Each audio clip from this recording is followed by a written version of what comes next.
తమిళనాడులోని తిరువల్లూర్ పట్టణంలో అత్యంత పవిత్రమైన వైష్ణవ క్షేత్రం ఉంది. ఈ ఆలయం వీరరాఘవస్వామికి అంకితం. ఇది 108 దివ్య దేశాల్లో ఒకటిగా ప్రసిద్ధి చెందింది.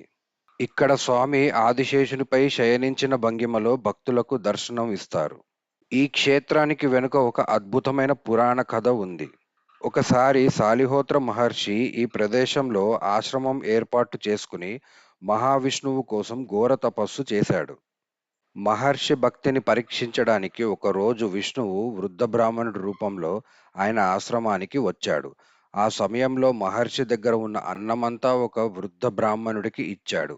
అతిథి అన్నం తిన్న తర్వాత ఒక ప్రశ్న అడిగాడు, నేను ఎక్కడ పడుకోవాలి అని. అప్పుడు మహర్షి తన ఆశ్రమాన్ని చూపిస్తూ, ఇక్కడే విశ్రాంతి తీసుకోండి అని అన్నాడు. అప్పుడు ఆ అతిథి అక్కడే శయనించి మహావిష్ణువు తన దివ్య రూపంలో దర్శనమిచ్చాడు. అతను అడిగిన ఎవ్వుల్ అంటే ఎక్కడ పడుకోవాలి అనే మాటనే తిరువల్లూర్ అనే పేరుకి మూలమని చెబుతారు. ఈ క్షేత్రంలో ఉన్న పవిత్ర పుష్కరిణి హృదయ తాపనాశిని అని ప్రసిద్ధి.